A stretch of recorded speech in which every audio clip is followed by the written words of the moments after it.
Marcos capítulo 10, versículo 17. Pondo-se Jesus a caminho, um homem correu ao seu encontro e, ajoelhando-se diante dele, perguntou-lhe: Bom mestre, que farei para herdar a vida eterna? Jesus respondeu: Por que você me chama de bom? Ninguém é bom a não ser um, que é Deus. Você conhece os mandamentos: não mate, não cometa adultério, não furte, não dê falso testemunho, não defraude ninguém. Honre o seu pai e a sua mãe. Então o homem respondeu: Mestre, tudo isso tenho observado desde a minha juventude. E Jesus, olhando para ele com amor, disse: Só uma coisa falta a você. Vá, venda tudo o que você tem, dê o dinheiro aos pobres, e você terá um tesouro no céu. Depois venha e siga. Ele, porém, contrariado com esta palavra, retirou-se triste, porque era dono de muitas propriedades. Então Jesus, olhando ao redor, disse aos seus discípulos: Como é difícil para os que têm riquezas entrar no reino de Deus. Os discípulos estranharam estas palavras, mas Jesus insistiu em dizer-lhes: Filhos, como é difícil entrar no reino de Deus. É mais fácil um camelo passar pelo fundo de uma agulha do que um rico entrar no reino de Deus. Eles ficaram muito admirados, dizendo entre si: Sendo assim, quem pode ser salvo? Jesus, olhando para eles, disse: Para os seres humanos é impossível. Contudo, não para Deus, porque para Deus tudo é possível. Então Pedro começou a dizer-lhe: Eis que nós deixamos tudo e seguimos o Senhor. Jesus respondeu: Em verdade lhes digo, que ninguém que tenha deixado casa, irmãos, irmãs, mãe, pai, filhos ou campos, por minha causa e por causa do Evangelho, que não receba já no presente 100 vezes mais casas, irmãos, irmãs, mães, filhos e campos, com perseguições. E no mundo por vir receberá a vida eterna. Porém, muitos primeiros serão últimos, e os últimos serão primeiros. Meus irmãos, acho que não é possível olhar para esse texto e não pensar no custo do discipulado. Pelo menos no custo de caminhar com Jesus. A gente costuma muito fazer uma separação, crer em Jesus e acolher o seu senhorio, o que não faz sentido algum. Os pescadores abandonaram barcos e redes. O publicano abandonou a mesa na coleteria. E Pedro também teve que abandonar uma falsa concepção de Messias, como se ele fosse um rei poderoso que ia virar a mesa e se libertar do domínio romano. Aliás, tem um outro discípulo chamado Simão Cireneu, que terá que deixar a sua expectativa e o lugar dele de espectador e literalmente carregar a cruz de Cristo. Vocês vão lembrar que quando Jesus vai para o Gólgota, Simão Cireneu ajuda Jesus a carregar a sua cruz. Queridos, o chamado para seguir Jesus não é, escute bem isso, uma obrigação adicional em nossa vida. O chamado para seguir Jesus, ao contrário, julga, substitui e subordina todas as obrigações àquele que nos convida: siga-me. Porque é o que Jesus vai fazer com esse homem nessa história. Ele vai convidar esse homem a seguir atrás de Jesus. Tudo que impeça seguir esse chamado, até mesmo a nossa obrigação para com os nossos pais, é um perigo, é um problema. Por isso que quando a gente lida com um jovem que creu em Jesus e os seus pais agora querem proibi-lo, a gente tem que ter muito cuidado, porque não é possível proibir. Mas também tem que ter cuidado com o mandamento de honrar pai e mãe, porque o cristianismo não é subversivo neste ponto, de desconstruir família, desrespeitar pai e mãe. Por outro lado, às vezes a decisão de crer em Jesus vai implicar em desagradar amigos, pais, às vezes um cônjuge. Billy Graham disse o seguinte sobre essa história aqui: o jovem veio com a pergunta certa, para o homem certo, e obteve a resposta certa, mas tomou a decisão errada. Tomou a decisão errada. E aqui não tem como a gente esquecer o que Jesus diz também nos evangelhos: bem-aventurados aqueles que ouvem a palavra de Deus e a praticam. O homem rico nessa história, com as suas posses, com a sua posição social, representa um contraste marcante com a história anterior, onde Jesus está com crianças. Note bem isso, a partir do versículo 13 até o 16, Jesus está abençoando crianças. O homem aqui recebe uma imagem clara do reino, até mais clara do que qualquer outra pessoa, pelo menos no Evangelho de Marcos. E eu começo já aqui a questionar outras leituras possíveis dessa história aqui. O que eu vou afirmar é que esse cara, na verdade, tinha um certo conhecimento sobre o reino de Deus, a ponto de ter feito a pergunta que nenhum outro homem fez no Evangelho sobre como ser salvo. No entanto, os seus muitos bens provaram aqui ser uma, atenção, desvantagem. Pelo menos desvantagem maior na herança da vida eterna do que os déficits e a escassez das criancinhas dos versículos 13 e 16. Porque não é possível imaginar essa história sem o que vem antes. Tanto que o versículo 17 começa: pondo-se Jesus a caminho. O que vem antes é importante. Está percebendo que aqui o muito às vezes é um obstáculo e o nada não é? No caso das crianças. Veja o versículo 17, agora a gente vai olhar versículo por versículo. Jesus ainda está na Judeia e ele continua o seu caminho para Jerusalém. Mateus identifica o homem que se aproxima de Jesus como jovem, um pouco diferente aqui de Marcos. Lucas chama ele de homem de destaque. Há quem imagine até que ele possa ser um dirigente de sinagoga, um governante. Daí o nome comum dessa história ser o jovem dirigente ou governante rico, se eu pensar em harmonizar os evangelhos. Marcos, porém, chama esse homem com um grego simples de um homem ou uma certa pessoa. E não é sem motivo.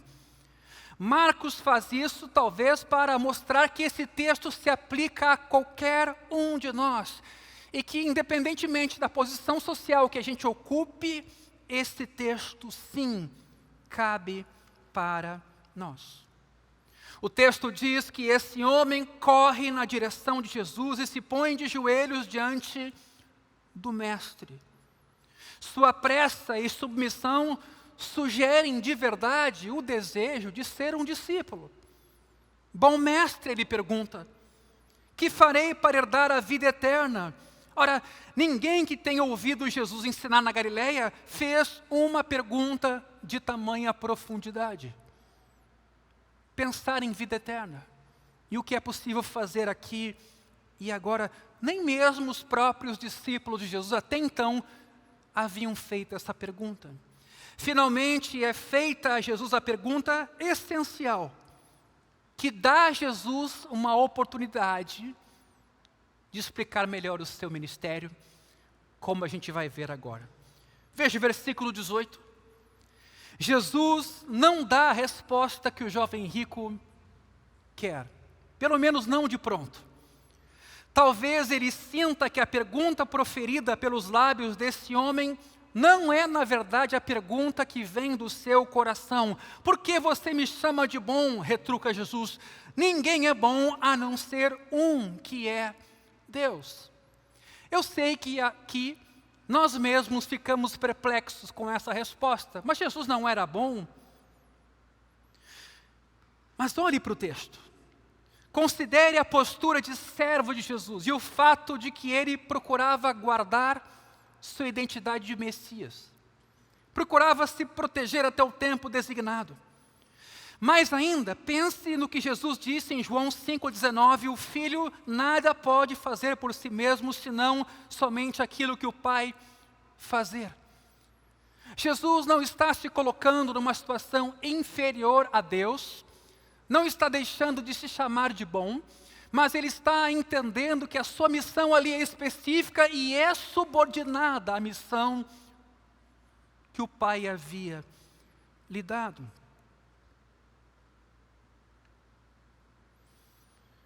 Tem um autor que diz assim: o Pai era tudo para o Filho, e o Filho não pensou sobre a sua própria bondade, mais do que um homem honesto pensa sobre a sua honestidade. Quando o homem bom vê a bondade, ele pensa sobre o seu mal. Quando um homem bom vê a bondade, ele pensa sobre o seu mal. Jesus não tinha nada de mal para pensar, mas também não pensa sobre a sua bondade. Ele se deleita em seu Pai. Então esse texto não é um contrassenso, como se Jesus estivesse se apresentando inferior a Deus ou menos bom do que Deus. Queridos, os rabinos naquela época acolhiam bem uma série de títulos para a função deles mesmos. Mas apenas raramente um rabino era chamado de bom mestre. Por medo de blasfêmia contra Deus, o único que de fato é bom. De forma similar, a resposta de Jesus no versículo 18 direciona o homem para Deus, para que se encontre, para que enfrente a Deus. O pronunciamento de que ninguém é bom a não ser um só que é Deus pode ser lido exceto o único Deus verdadeiro, direcionando então este homem para o único Deus verdadeiro em Israel. Veja o versículo 19. Jesus apresenta a esse homem um resumo dos mandamentos do Decálogo. As proibições contra assassinato, adultério, roubo, falso testemunho e desonra aos pais, Jesus acrescenta a ordem para não defraudar ninguém. Veja a sutileza aqui, é um acréscimo aos 10 mandamentos. Esse mandamento não se encontra no Decálogo, mas pode ter sido acrescentado por causa da sua relevância no caso do homem rico, uma vez que às vezes a riqueza é adquirida às custas do pobre, da escravidão de alguém, como naquela época era comum. A ênfase expressa tanto na bondade de Deus quanto em seus mandamentos, na resposta de Jesus para o homem, sugere que apesar do zelo moral desse homem, algo está faltando no relacionamento dele com Deus, ou talvez até pelo zelo moral, aquela ideia de justiça própria, esse homem estivesse se afastando de Deus. Eu queria que você pensasse a respeito disso e se imaginasse um pouquinho nessa história. Ou seja, há uma ênfase aqui de que Deus é bom e de que os mandamentos levam o ser humano a Deus, mas parece que esse homem é mais zeloso do que crente. Se ninguém é bom a não ser um que é Deus, então o homem diante de Deus ainda não tem o principal. Mesmo que guardasse todos os mandamentos, e não entenda aqui guardar superficialmente, vamos que ele tivesse guardado mesmo. Paulo chegou a escrever sobre si que na lei ele era irrepreensível. Ele não deve estar mentindo a esse respeito, ele escreve isso já cristão. A pergunta inesperada de Jesus em sua resposta tem a intenção de fazer com que o homem passe da confiança na sua retidão moral para o propósito da sua vida: conhecer a Deus. Conhecer a Deus. Veja o versículo 20. O homem pergunta o que ele deveria fazer a fim de herdar a vida eterna. No versículo 17, nós vimos isso, o que sugere que ele compreende o comportamento como uma exigência da religião. Ele compreende o comportamento como uma exigência da religião. Jesus, do mesmo modo, direciona esse homem para a lei moral conforme o decálogo se apresenta. Ele retoma os mandamentos. Os mandamentos de Deus estão na raiz do comportamento correto e direcionam as pessoas para Deus. Hoje, num tempo tão delicado em que se relativizou os mandamentos e a palavra de Deus, é bom reafirmar que sim, os mandamentos são um caminho para andarmos em justiça. Sim, para chegarmos a Deus. A pergunta é: conseguimos cumpri-los? Bom, isso é uma outra história.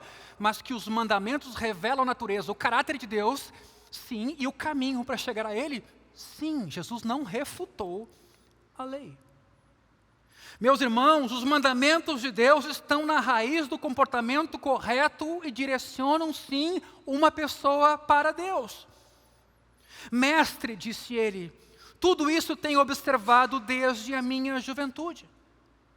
O homem, então, pela segunda vez, chama Jesus de mestre. O leitor ouve a mesma garantia de que ele tem um registro moral notável. Os leitores cristãos, eu sei, e por que não nós aqui talvez, podemos estar inclinados a duvidar da sinceridade do que esse homem ou jovem está dizendo. Os 10 mandamentos, com a exceção da cobiça, falam só de atitudes, não de desejos. Supostamente, porque Jesus, quando lê os mandamentos no Sermão da Montanha, vai falar, por exemplo, sobre o adultério. Quem olhar para uma mulher com intenção impura, já adulterou com ela. Ok. Mas a gente, talvez olhando esse texto, pudesse ficar com certa dúvida. Paulo, em seus dias, antes de ser cristão, também pôde anunciar que, quanto ao zelo, era perseguidor da igreja e, quanto à justiça da lei, irrepreensível. Tem um autor aqui que, pesquisando o judaísmo, nesse assunto, diz assim: o fato de que uma pessoa tinha a habilidade de cumprir os mandamentos estava enraizado no ensino rabínico. Com toda a seriedade, falavam de pessoas que guardavam a Torá de A a Z. Então isso era crível, que de fato as pessoas que guardavam a lei podiam fazê-lo de forma perfeita. Veja o versículo 21. Os leitores cristãos, quando olham esse texto, pressupõem com frequência que este homem era hipócrita, porque apresentou um relato moral a Jesus e não pensou sobre ele. No entanto, pode ser que esse não seja o caso, porque Marcos diz que Jesus olha para ele com amor. Escute, Jesus não costumava olhar para a hipocrisia com amor.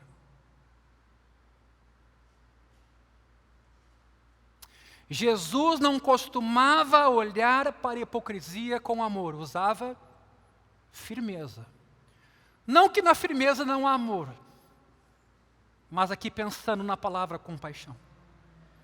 Caso se considere que o versículo 20 aqui revela a arrogância do jovem, e não hipocrisia, talvez isso mesmo também possa ser um julgamento errado nosso.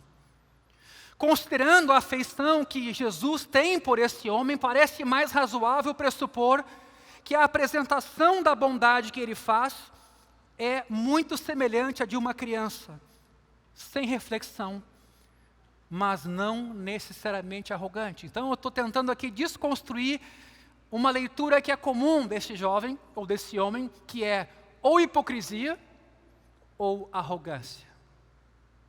E pensando talvez numa outra alternativa de que esse cara, na verdade, está em busca de encontrar o caminho. A palavra grega aqui, no versículo 21, traduzida por olhou, é um termo composto da palavra olhar com ênfase, cujo sentido é olhar com intenção, examinar, escrutinar. Não é qualquer olhar que aqui o versículo 21 nos apresenta. Jesus não se deixa enganar por esse jovem rico, ele viu o íntimo desse jovem e o amou.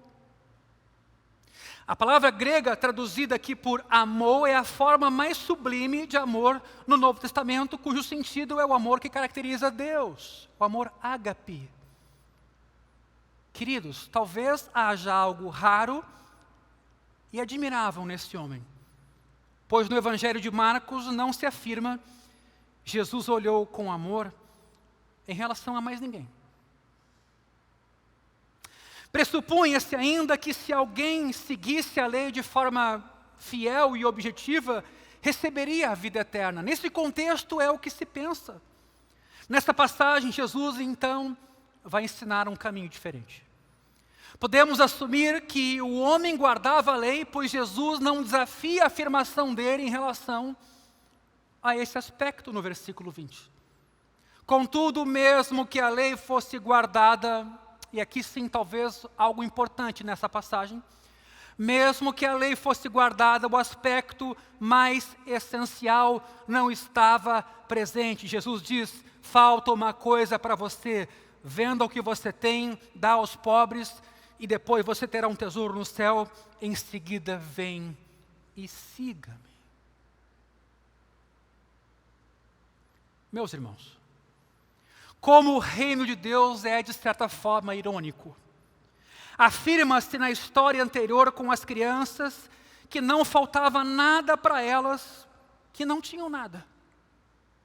Mas que o reino de Deus era delas. Contudo, falta algo para esse homem que possuía tudo. Guardava a lei, tinha grandes propriedades. Só quando ele vender tudo o que tem, quando ele se tornar vulnerável como uma criança, é que de verdade ele terá tudo. Tem uma canção que me comove, inclusive, do Projeto Sola, que é aquela canção que ele entoa a Cristo e fala, né, que ele dá vida o melhor. Da vida é o melhor. Jesus disse, eu vim para que tenham vida e a tenham em abundância. Jesus, para a pergunta sobre o que ele precisa para herdar a vida no futuro, Jesus direciona-o para o presente. Talvez por isso Jesus tenha dito tanto aos seus discípulos para vigiarmos. Marcos fala isso muito, notaram? Vigiem. A gente não sabe a hora em que Jesus vai voltar, mas vigiem. O que é possível fazer agora é o que está em questão. Não é o futuro, para onde a gente vai. Sim, isso é importante, mas a pergunta é direcionada para o que é possível fazer agora. O jovem precisava fazer algo agora. Não era na semana que vem, não sei se você notou. Sua plena aderência à lei moral, por melhor que isso seja e importante, não é um substituto para seguir a Jesus. Às vezes eu tenho esse temor de que a gente tenha relacionamento com a Bíblia e não com Jesus. Às vezes eu tenho esse receio que a gente olhe para a Bíblia como um fim em si mesmo e não encontre a pessoa que ela revela.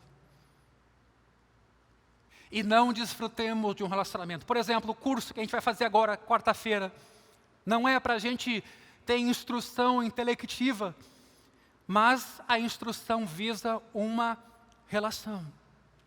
Você lembra lá o que João mesmo, evangelista, escreveu no final do Evangelho? Que ele registrou todos aqueles milagres, de toda aquela história, para que nós possamos crer no Filho de Deus e termos vida. Por isso, repito, guardar a lei, por mais importante que isso seja, por mais necessário que isso seja, não é a mesma coisa que seguir Jesus. Embora Jesus não se oponha à lei, ele indica que o mais importante era aceitá-lo, era segui-lo. Isso, por fim, poderia resultar na percepção, quem sabe, de que a lei então não é necessária, mas Jesus não chega a essa conclusão. E nem parece que essa era a acusação contra o jovem. Ele considerava a sua missão como aquilo que realmente contava para alcançar a vida eterna. Se a coisa mais importante que as pessoas podiam fazer era aceitá-lo, a importância, queridos, de outras demandas é reduzida, apesar de Jesus não dizer que essas demandas eram inválidas. A pergunta sobre a lei, em outras palavras, é respondida com referência ao relacionamento com Jesus. A verdadeira obediência à lei só podia ser alcançada quando nos tornamos seguidores. E a obediência à lei, a menos que leve ao discipulado, é fútil e incompleta. Você que veio de uma família organizada moralmente, você que veio de uma história onde a conduta para você é importante, você precisa dar um passo além disso. Seguir Jesus.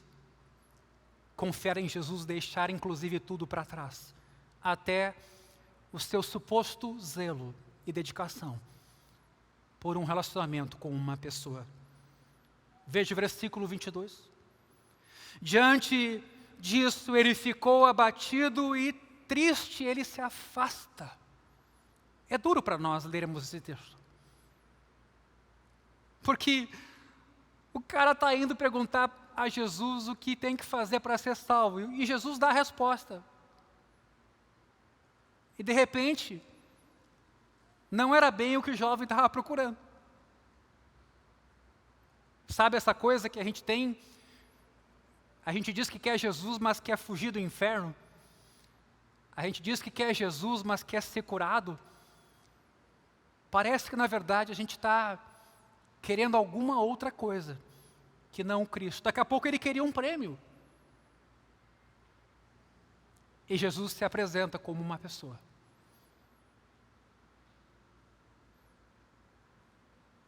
Que contraste com a confiança anterior. Ele estava seguro de que cumpria a lei, de que estava pronto para seguir Jesus. O homem, enquanto se sustentava em seus próprios méritos, estava seguro de si, mas as palavras de Jesus o chamam para sair do seu porto seguro.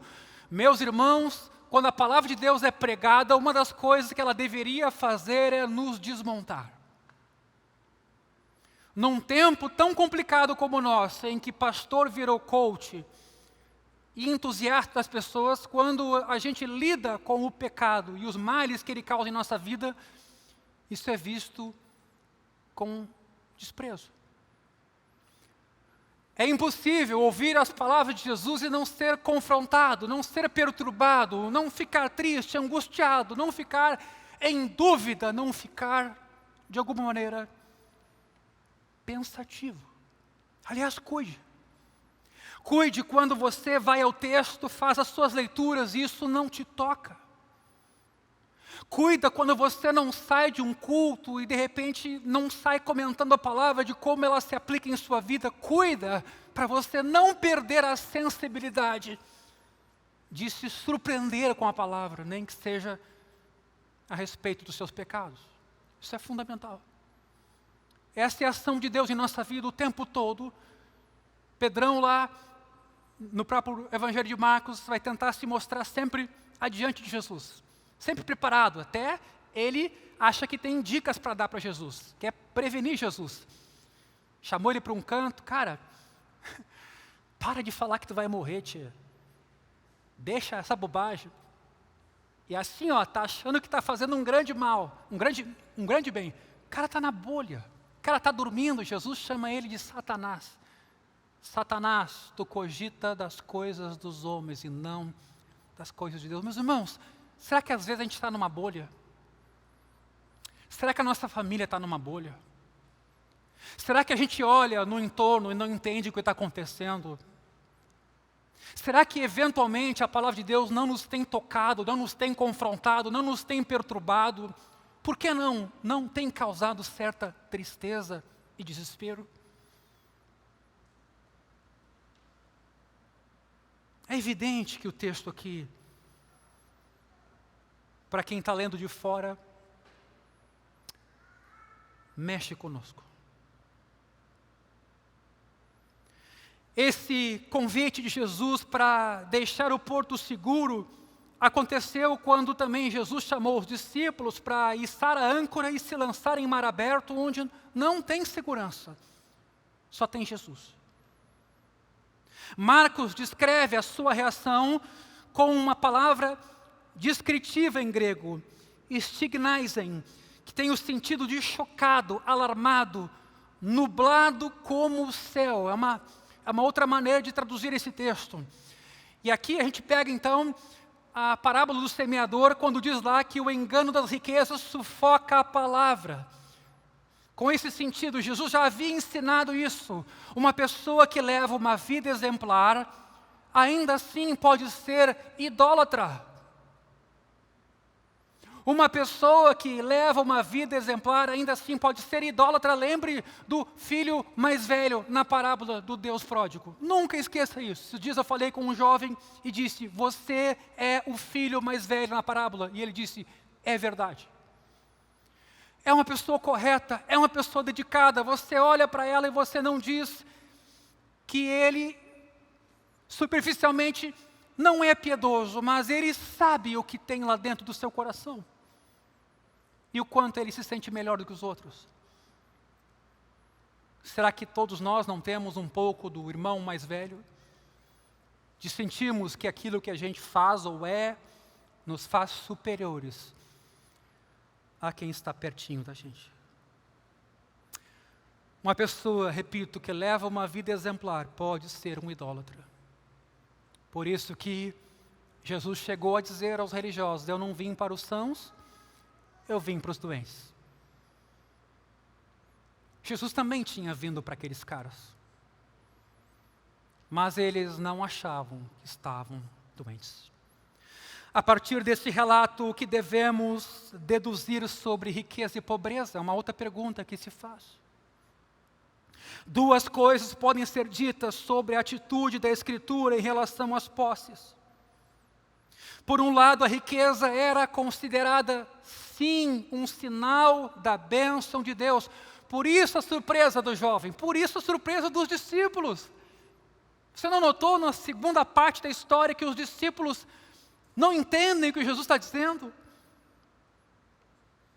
A tradição rabínica, considerando a pobreza como a aflição mais severa do mundo, concordava que essa condição superava a todas as adversidades juntas. Então, havia na época uma noção de que a riqueza material era um sinal da bênção de Deus. Não é uma corrente ou outra, isso era pacífico. Por isso a surpresa do jovem e a surpresa dos discípulos. Por outro lado, o Antigo Testamento batalha pela causa dos viajantes, dos estrangeiros, das viúvas, órfãos e dos pobres. Jesus, em especial, apoia essa tradição, demonstra solidariedade em comum com o pobre, com o necessitado e o destituído, porque Deus, por compaixão, exalta o pobre acima do rico e poderoso.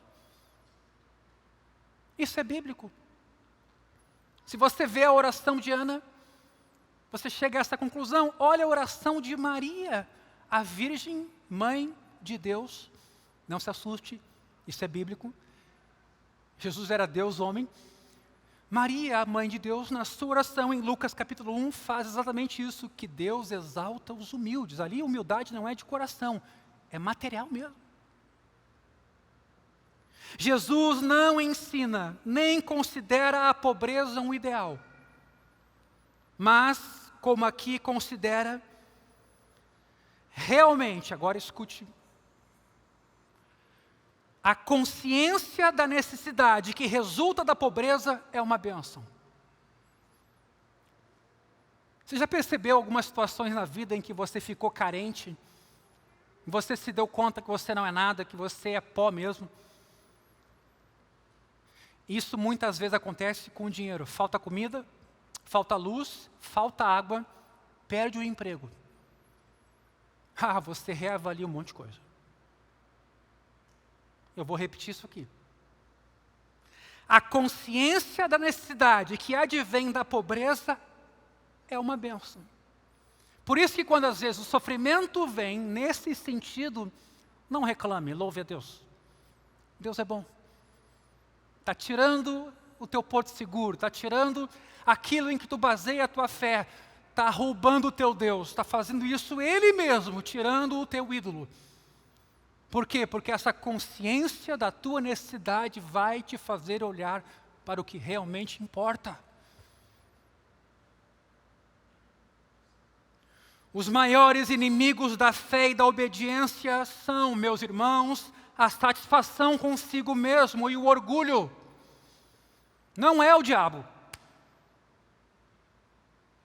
Às vezes a gente perde tempo com isso. Não que a gente tenha que menosprezar o que o diabo faz. Mas às vezes a gente não é sábio em direcionar nossa atenção e o nosso tempo. Tudo é o diabo. Ao contrário, os maiores inimigos da fé e da obediência são a satisfação consigo mesmo e o orgulho. E não precisa ter dinheiro para ser orgulhoso. Mas há uma tendência de quem tem dinheiro a ser mais orgulhoso.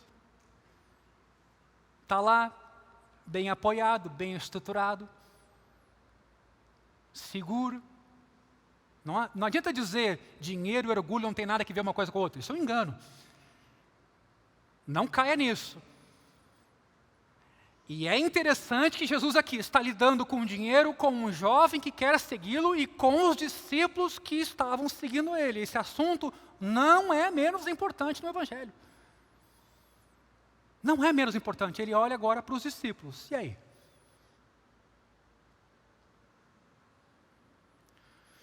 Repito, os maiores inimigos da fé e da obediência são: 1. Satisfação consigo mesmo, eu me basto. 2. Orgulho. E a pobreza pode ter uma grande eficácia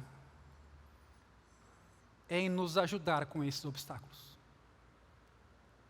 Veja o versículo 23. A última notícia que temos do jovem rico é que ele vai embora triste. Essa história fica em aberto.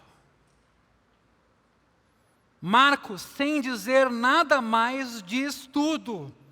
Porque deixar Jesus é abandonar o reino de Deus e a possibilidade de vida. Marcos agora passa do jovem rico para os discípulos. O que indica que a riqueza e as posses que impediam um homem de seguir a Jesus também são assuntos de preocupação para aqueles que já o seguem.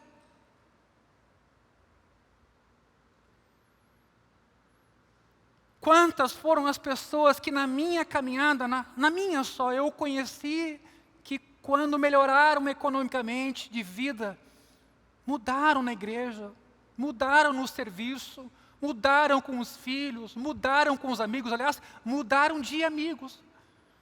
Quantas foram as pessoas que eu vi com os meus próprios olhos que colocaram nessa prosperidade sua fé? E muitos anos foram se passando. Jesus, ao devotar essa atenção a nós, não o faz sem razão. A relevância da lição sobre as posses para os discípulos está implícita na introdução do versículo 23. Jesus olhando ao redor. O termo grego é uma palavra-chave para Marcos, acontece 6 vezes no Evangelho e uma em Lucas. Significa um escrutínio controlador da situação, como se Jesus estivesse olhando para ver se os discípulos seguiriam aquele mesmo exemplo. E de certa forma aconteceu, porque Jesus passa a bola para eles e eles, como assim, Senhor? Como assim? Se um rico não é salvo, o que resta?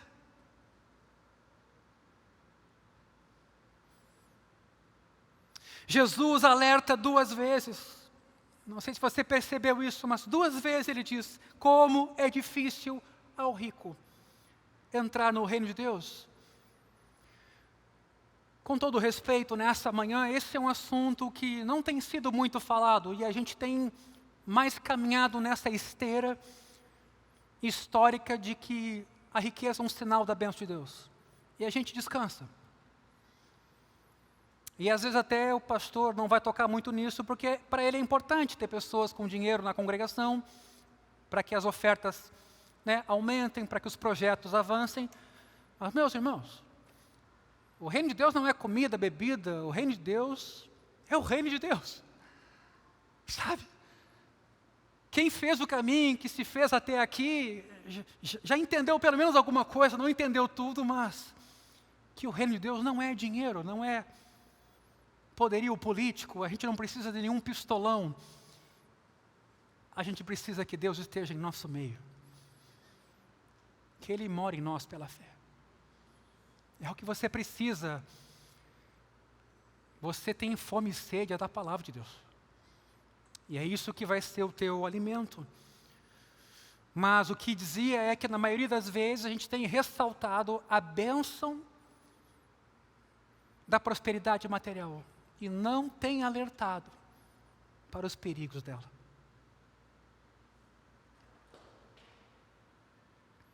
No versículo 22, a palavra grega para riqueza é ktemata, que tem o sentido de posses ou bens imóveis. Ou seja, naquela época, propriedade rural. Mas no versículo 23, Jesus usa um termo mais geral para rico, shremata, que rima com o primeiro, mas significa mais riqueza monetária, não tanto bens. A mudança nas palavras deixa implícito que a riqueza tem suas múltiplas e líquidas formas, e que ela é tão perigosa para a fé quanto a riqueza óbvia dos grandes proprietários de terra. Eu não sou de esquerda. Não é a minha linha política. Então não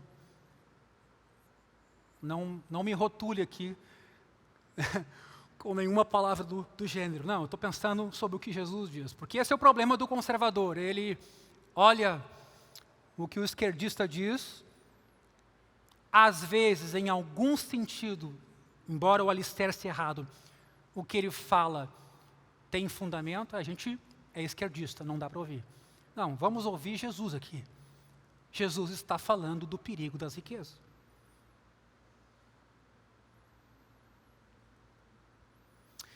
É mais fácil passar um camelo pelo fundo de uma agulha do que um rico entrar no reino de Deus.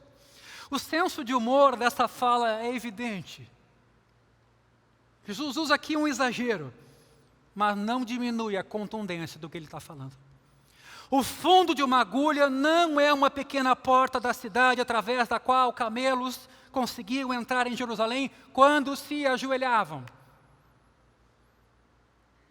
Como se então o homem rico só pudesse entrar no reino de Deus se ele se humilhasse. Não há evidências para essa interpretação até o século IX depois de Cristo. Com certeza, meus irmãos, a riqueza é um perigo potencial para a fé. E realmente aqui, Jesus está querendo dizer que é impossível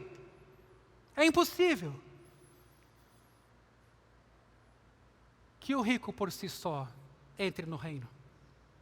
A riqueza, no entanto, não é condenada por Jesus. Nem a mulher de quem não sabemos o nome. Vocês que leram Marcos vão lembrar de uma mulher que tinha um vaso de alabastro, quebrou o vaso e derramou o nardo puro sobre Jesus. Quanto custava aquele nardo? 300 denários. Um denário era o salário de um dia de trabalho. Nós estamos falando de uma mulher supostamente rica. Não sabemos nada sobre ela além disso. Tanto que os discípulos ficam loucos. Mas cara, com esse dinheiro nós podíamos ter feito tanta coisa. E Jesus disse, cala a boca. Essa mulher fez o bem para comigo. Antecipou-se a ungir-me para a sepultura. Por exemplo, José de Arimateia é quem sepulta o corpo de Jesus. Ele é um cara rico, importante no Sinédrio. Aliás, no Evangelho de Marcos também chama atenção a ousadia dele, a ponto de Pilatos ainda desconfiar, mas o corpo está morto. José de Arimateia está tão preocupado em sepultar Jesus que ele corre a Pilatos antes do tempo normal de morte de alguém. Vocês viram que Jesus morreu rápido? Ele se arrisca de certa forma ali. Mas Pilatos lhe dá autorização e ele sepulta Jesus. Era um cara rico. Não há questionamento ou condenação em Marcos para com essas pessoas. Mas para esse homem a riqueza representa um perigo real, como é de fato para a maioria dos discípulos, pois ela o impediu de fazer a única coisa necessária para a salvação. O texto aqui não está recomendando que todo mundo venda os seus bens. O texto aqui apenas está apontando que não é possível ser salvo sem deixarmos tudo para trás e seguirmos Jesus. Aí sim. Você deixou tudo para trás? Você deixou a sua esposa para trás, seu marido para trás, seu carro para trás, sua profissão para trás, sua estética para trás? Eu digo para trás de Jesus.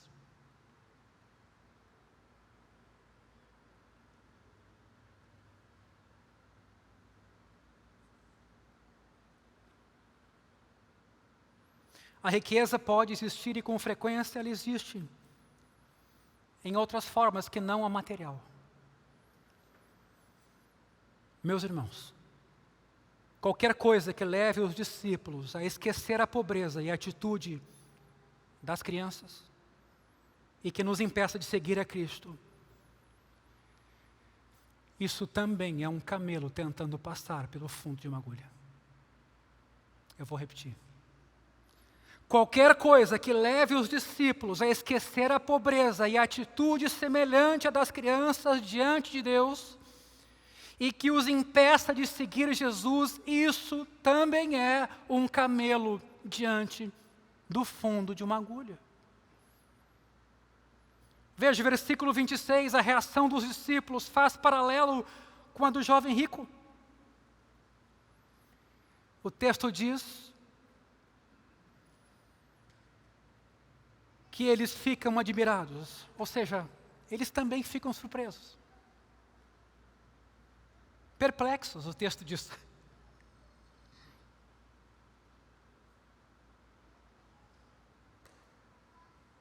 Neste caso, quem pode ser salvo? Eles respondem. A palavra de Jesus veio a eles como ao jovem rico, não como um conforto, mas como uma ofensa.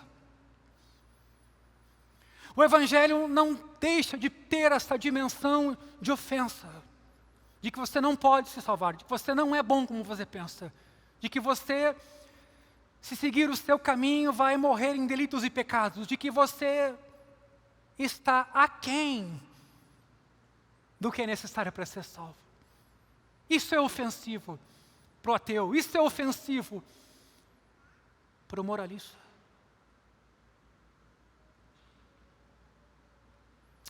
A palavra de Jesus suplanta a possibilidade humana. Ela não só dá esperança, ela mostra que em nós não há esperança. Porque senão Jesus seria uma meia esperança. Um brinquedo, como em muitos lugares hoje se tem lidado com ele. Não, ele é o nosso Salvador, ele é o nome sobre todo nome. Não há debaixo do céu nenhum outro nome pelo qual importa que sejamos salvos, nem nome de igreja, de pastor, de apóstolo, de papa e de ninguém. Jesus é o nome.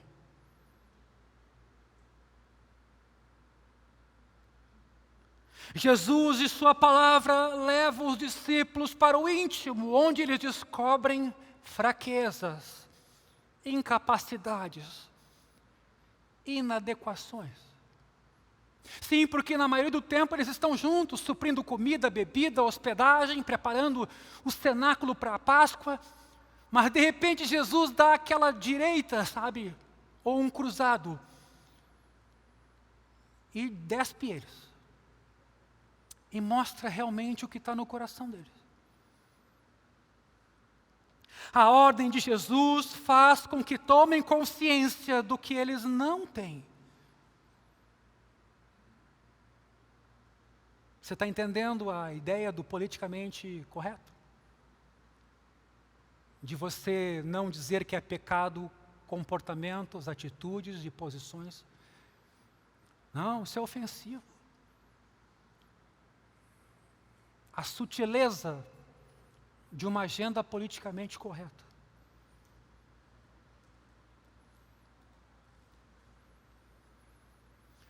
A ordem de Jesus faz com que tomem consciência do que eles não têm, como aconteceu com a palavra de Jesus para com o jovem, no versículo 21. É a mesma escassez ou déficit com que Jesus enviou os discípulos em missão, sem provisões para que aprendessem a confiar em Deus. Vocês se perceberam quando Jesus manda os discípulos de 2 em 2, que os caras não têm que levar nada?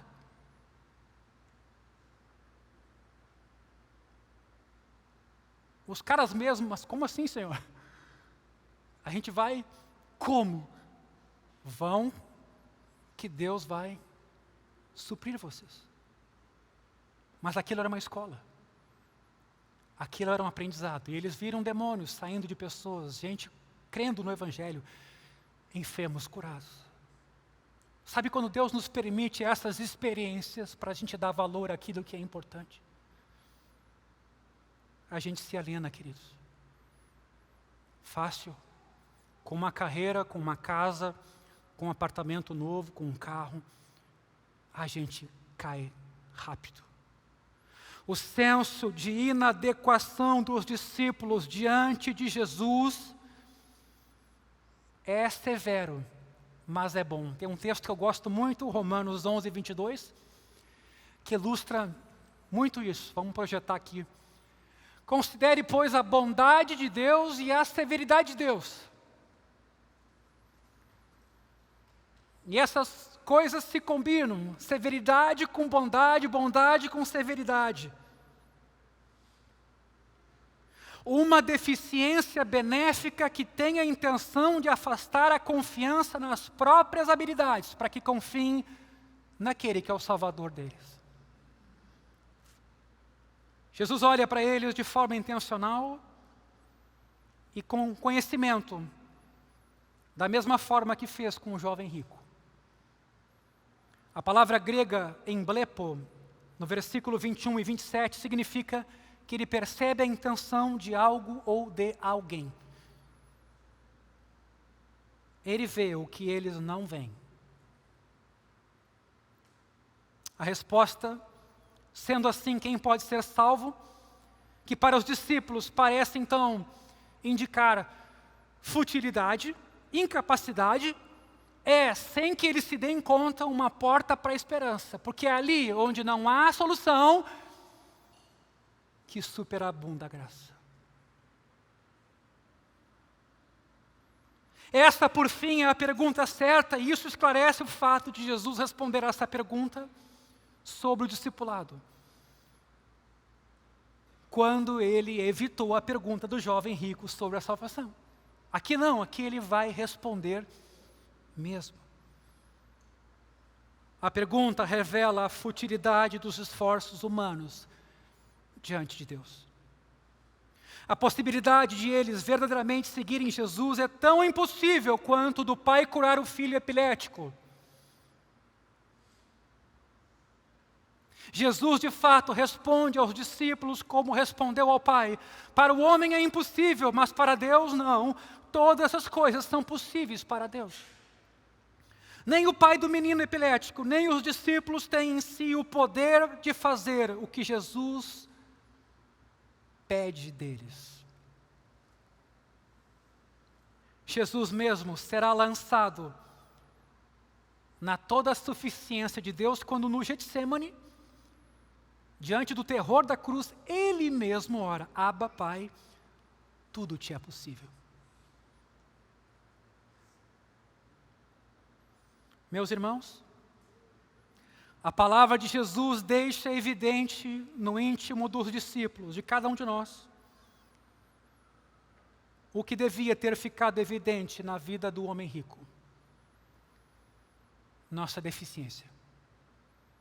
Contudo, a deficiência que aparece como inabilidade ou futilidade, aparece para Jesus como abertura para o potencial de Deus.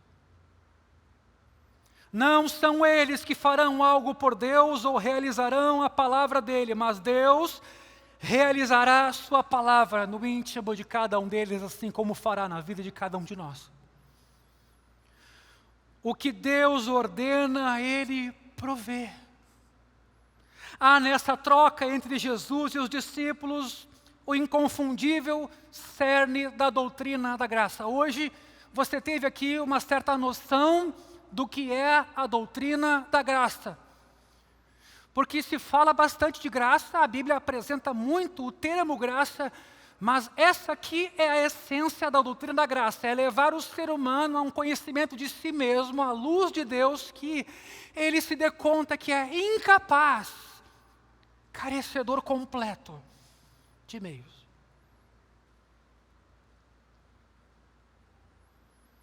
Versículo 28, concluindo. Então Pedro começa a dizer, e que bom que essa história termina dessa maneira aqui: nós deixamos tudo para te seguir.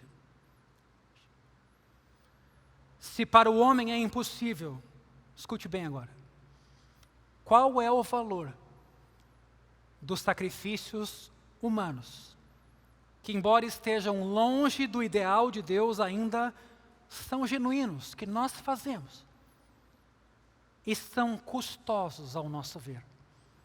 Renúncias, entregas, doações, fidelidade.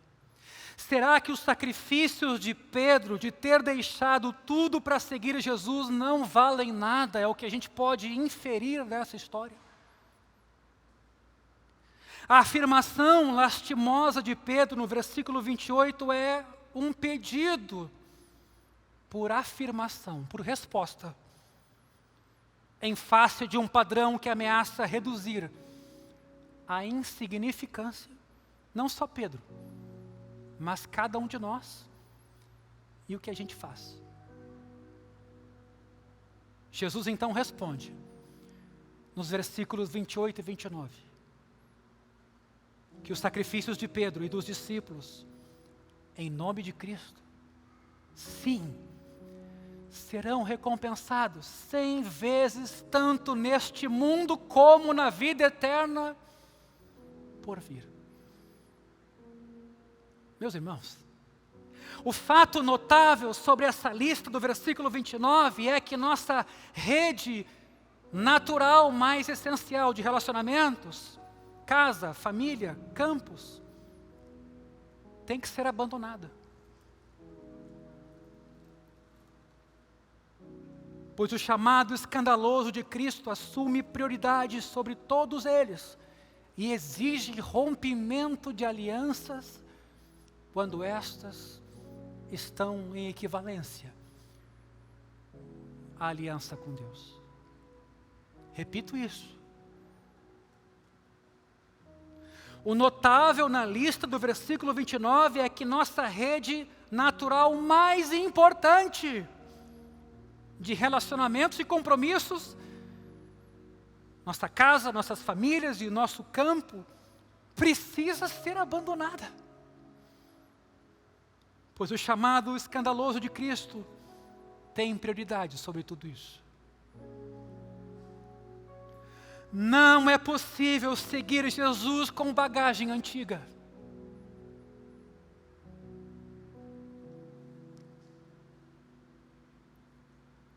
Um precisa abrir mão das suas redes, o outro da riqueza. De forma irônica, porém, a pessoa recebe 100 vezes mais aquilo que ela abandonou em favor de Cristo. Concluo. Há um detalhe no versículo 30.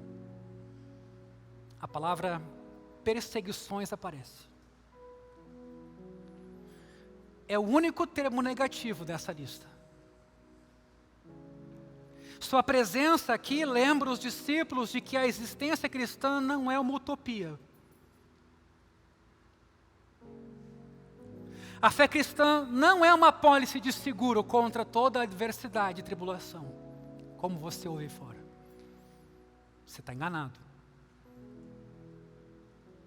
Não só isso é verdadeiro em relação ao discipulado, mas também a presença da perseguição tinha um significado especial. Por exemplo, na vida de Marcos, em Roma. Marcos, que foi alguém que certamente tomou as notas de Pedro e escreveu o Evangelho de Marcos. Por causa das perseguições de Nero, implacáveis, um psicopata.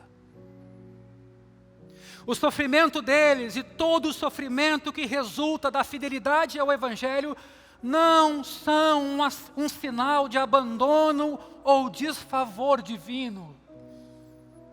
Eu fico triste em nosso tempo. Pessoas às vezes adoecem, pessoas às vezes enfermam, e há todo um cuidado para se esconder aquela doença, porque supostamente ela pode transparecer alguma brecha, algum pecado, alguma falta de fé, e a pessoa sofre sozinha. Quando era a hora de ela abrir aquilo para a comunidade abraçar, amar, e ela mostrar a sua vulnerabilidade. Não, é todo um cuidado, é todo um silêncio, é todo um sigilo. Imagina, isso é comum aí fora. Pastor não pode ter fraqueza, pastor não pode adoecer, membros piedosos da igreja não podem adoecer. Por quê? Porque isso não é um sinal da bênção de Deus, é um sinal de problema. E já basta o que a pessoa tem, ela ainda tem que encarar o julgamento daquela comunidade. Perverso. Eu não estou dizendo que não há pecados que não nos levem a uma colheita triste. Mas cuidado, meu irmão, minha irmã.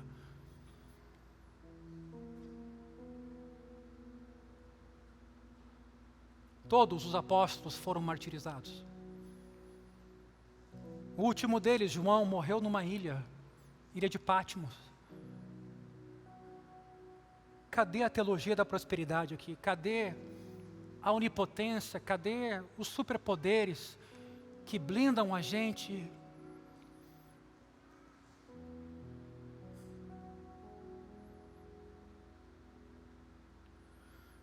O sofrimento neste caso, não é um sinal de abandono ou desfavor divino, mas uma manifestação inevitável da fé.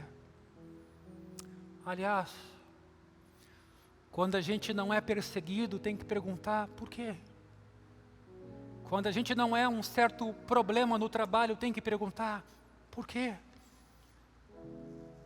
Estamos dançando conforme a música, estamos sendo tímidos, vendo o mal ao nosso derredor e calando para não perder emprego, para não ter uma nota ruim na faculdade. Eu já reconheci aqui, diante de vocês, enquanto aluno, calei diante de absurdos, porque eu temi mais o prejuízo da nota do que, meu Deus, que ali era zombado e de quem não se dava um testemunho fiel. Nós tememos muitas coisas, nós damos importância a muitas coisas.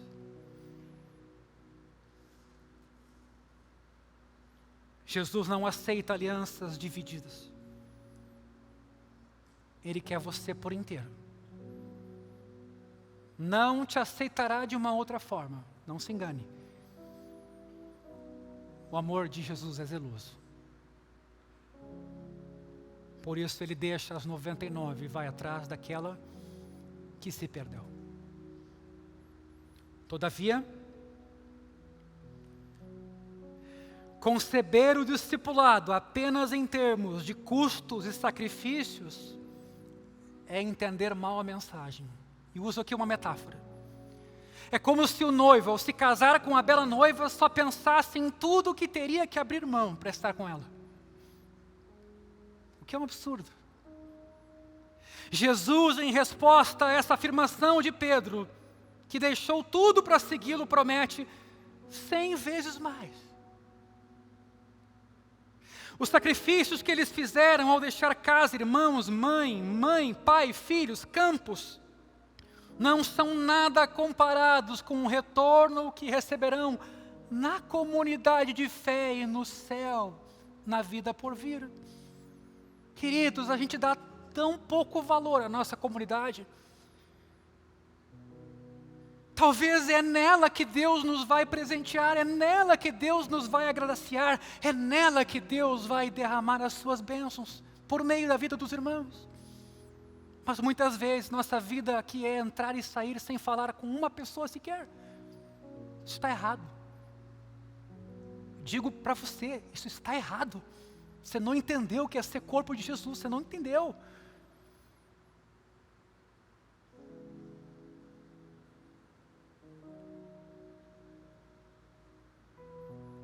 Atos autênticos de obediência e discipulado são como 5 pães e 2 peixes, que Jesus recebe e multiplica para alimentar 5.000. Atos de discipulado custosos, embora simples e humildes, são como sementes que contra todas as chances produzem uma colheita 100 vezes maior. Você lembra lá? É isso o reino de Deus. É uma pequena semente de mostarda. Mas quando Deus põe a mão dele, ele multiplica e torna uma grande árvore, onde as aves ali se aninham. O indivíduo, da perspectiva de uma colheita abundante, olha então para trás o trabalho e o risco de plantar de maneira muito diferente. Quando ele olha o que Jesus promete, ele olha para trás e diz: é pouco, é pequeno, é nada. Mas ele tem que ver o que tem adiante dele. Ele tem que perceber o tesouro prometido no céu e a bênção prometida, já agora, por meio da comunidade.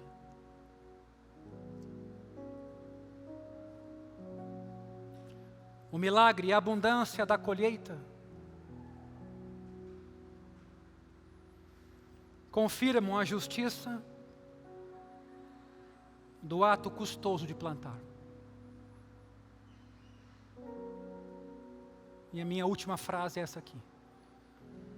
Da mesma forma, as recompensas da vida eterna fazem com que os sacrifícios do discipulado pareçam insignificantes em comparação com a abundante bênção de Deus.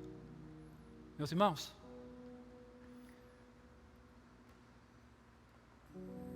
isso aqui está só nessa história. Isso aqui está só nesse encontro de Jesus com os discípulos e com o homem rico. Quando você vai ler esse texto diariamente e ao longo do ano, é impossível que Deus não fale com você. É impossível. Na semana em que eu li esse trecho, eu disse, cara, como pode?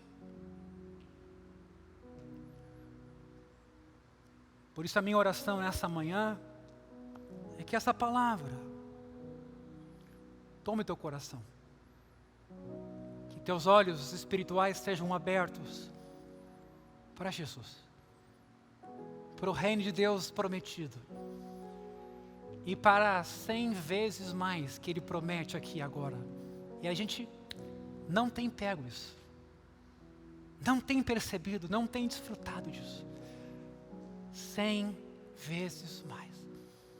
Deixa casa, deixa mãe, deixa irmãos, mas ganha uma comunidade. É o que ele está dizendo aqui.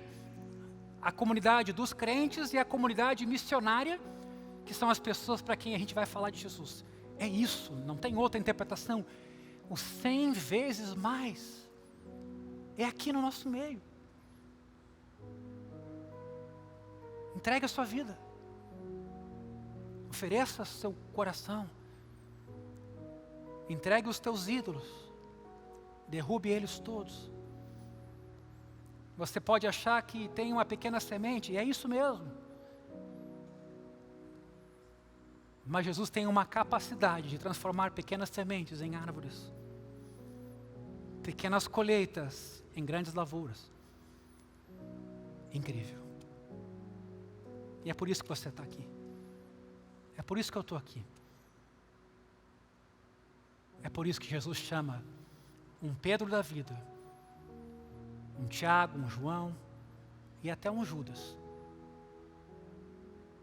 Baixa a tua cabeça. Senhor, nesta manhã, essa é a tua palavra. Essa é a tua palavra.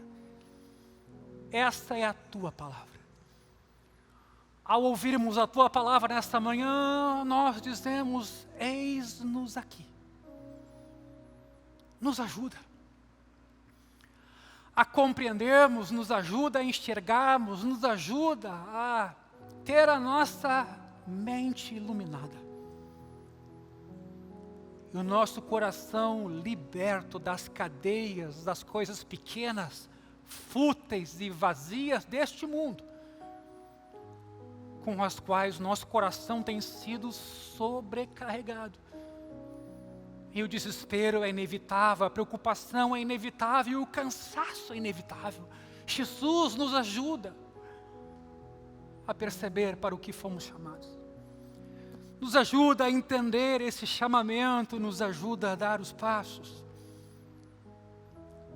nessa direção.